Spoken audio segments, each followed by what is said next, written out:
नमस्कार, मेरा नाम अतुल प्रताप सिंह है। और अभी आपको पता है कि पूरे देश में जो है लोकसभा चुनाव को लेकर के राजनीतिक तापमान बढ़ा हुआ है। हर पार्टी, हर गठबंधन अपने तरफ से पूरा ये प्रयास कर रहा है कि किसी भी हाल में चुनाव जीतना है।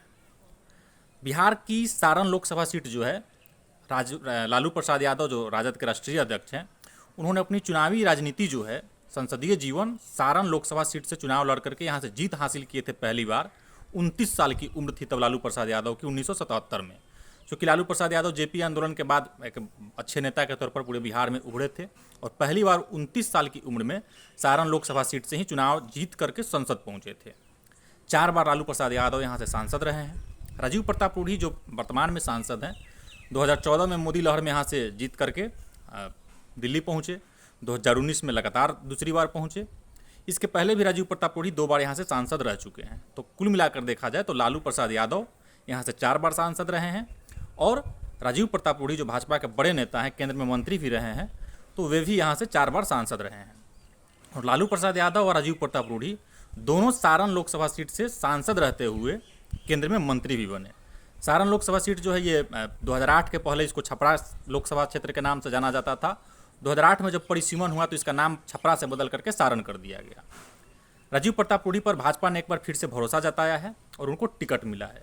और कुल मिलाकर के अगर आप देखें तो राजीव प्रताप रूढ़ी को भाजपा यहाँ लगातार 8वां बार टिकट दिया है। मतलब कि 1996 से अभी तक 2024 तक भाजपा की तरफ से सारण लोकसभा क्षेत्र में राजीव प्रताप रूढ़ी को ही टिकट मिलता रहा है। लगातार 8वां बार राजीव प्रताप रूढ़ी टिकट लेने में कामयाब रहे हैं, 4 बार जीते भी हैं।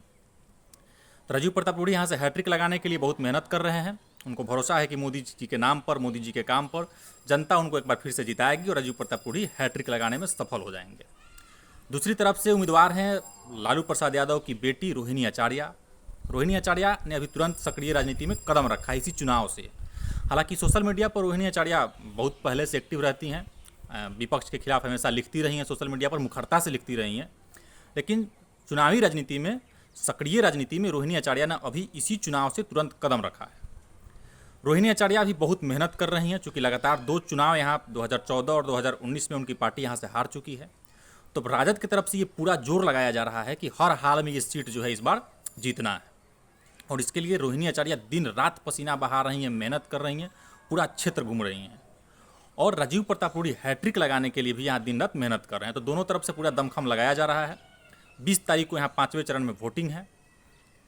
आप ये समझिए कि रोहिणी आचार्य जो हैं बहुत मेहनत कर रही हैं। और कुछ लोग तो समाज में ये भी कह रहे हैं सारण लोकसभा क्षेत्र के भीतर कि रोहिणी आचार्य बहुत ज़्यादा मेहनत कर रही है इस चुनाव को जीतने के लिए।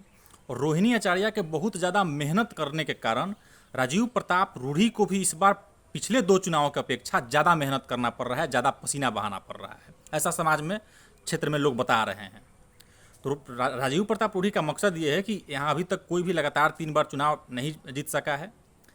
तो राजीव प्रताप रूढ़ी का ये प्रयास है कि यहाँ से हैट्रिक लगाया जाए।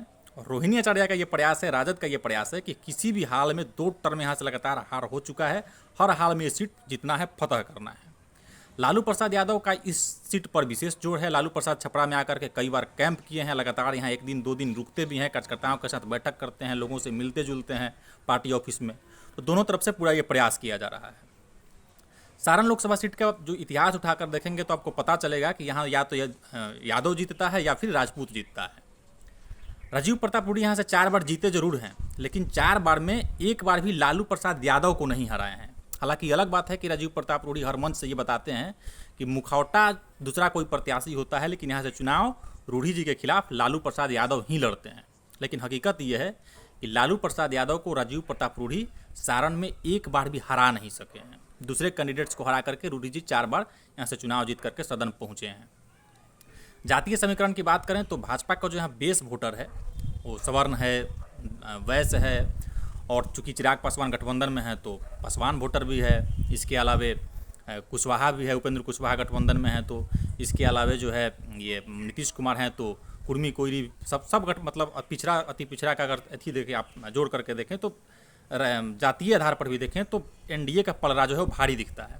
लेकिन इसमें ट्विस्ट ये है कि राजद लालू परिवार के जो बेहद करीबी हैं सुनील सिंह एमएलसी हैं, राबड़ी देवी के मुँह बोले भाई हैं, रोहिणी आचार्य के मुँह बोले मामा हैं।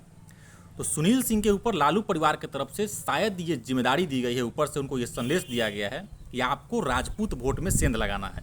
चूँकि सुनील सिंह राजपूत समाज से आते हैं, राजीव प्रताप रूढ़ी भी राजपूत समाज से आते हैं, और राजपूत समाज भाजपा का बेस वोटर है ऐसा कहा जाता है। लगभग अधिकतम राजपूत समाज जो है 90% 95% भाजपा को वोट करता भी है। तो इस तरीक़ा से अगर देखा जाए कि सुनील सिंह जो मेहनत कर रहे हैं, क्षेत्र में पसीना बहा रहा है, तो राजपूत समाज को अगर सुनील सिंह तोड़ने में सफल हो जाते हैं तो राजीव प्रताप रूढ़ी की राह जो है वो मुश्किल हो जाएगी। इसके अलावा एक और फैक्टर है कि अमनौर के जो पूर्व विधायक हैं चोकर बाबा, वे भी यहाँ से चुनाव लड़ रहे हैं। चोकर बाबा भूमिहार समाज से आते हैं, तो चोकर बाबा के बारे में भी ये कहा जा रहा है कि कुछ ना कुछ भूमिहार का वोट चोकर बाबा डैमेज करेंगे। तो भूमिहार का वोट अगर डैमेज करेंगे चोकर बाबा, तो किसका वोट है? वो भाजपा का वोट है। भाजपा का नुकसान मतलब राजीव प्रताप रूढ़ी का नुकसान। तो ये दो फैक्टर जो है, एक सुनील सिंह जो राजपूत समाज में, राजपूत के गाँव में जा कर के ये बता रहे हैं कि इस बार रोहिणी आचार्य को मौका दिया जाए, और चूँकि सबको पता है कि सुनील सिंह लालू परिवार के बेहद करीबी हैं, तो अगर राजपूत समाज का 20% 25% वोट भी कट करके भाजपा को छोड़ करके और सुनील सिंह के कहने पर अगर राजद को वोट कर देता है तो राजीव प्रताप रूढ़ी की मुश्किलें बढ़ जाएंगी और हैट्रिक लगाने का सपना जो है उनका हो सकता है कि चूर चूर हो जाए। इसका कारण ये भी है कि क्षेत्र में राजीव प्रताप रूढ़ी बहुत सक्रिय नहीं रहते हैं। बिहार सरकार की योजना हो, केंद्र सरकार की योजना जो सारण में चल रही है, उसी को दिखा करके ये बताते हैं कि देखिए सब हम ही कर रहे हैं। 33,000 करोड़ 36,000 करोड़ का जो काम चल रहा है उस सबका क्रेडिट राजीव प्रताप रूढ़ी खुद ले रहे हैं, लेकिन जनता से सीधे जुड़े हुए राजीव प्रताप रूढ़ी नेता नहीं है। इसका कारण, इसी के कारण जो है राजपूत समाज हो या कोई भी समाज हो जो भाजपा को का बेस वोटर भी है, वो भी राजीव प्रताप रूढ़ी से खफा है, राजीव प्रताप रूढ़ी से नाराज है। तो अगर राजपूत राजीव प्रताप रूढ़ी से नाराज होकर के सुनील सिंह के कहने पर राजद को वोट कर देता है, 20% 25% 30% भी अगर टूटता है राजपूत, और चोकर बाबा अगर कुछ भूमिहार को तोड़ने में सफल हो जाते हैं, तो ये समझ लीजिए कि राजीव प्रताप रूढ़ी की राह यहाँ से मुश्किल हो जाएगी। और रोहिणी आचार्य जो पहली बार चुनाव लड़ रही हैं, वो ये सीट जीत करके और लगातार 2 टर्म का जो सूखा है राजद के लिए, उसकी भरपाई कर सकती हैं।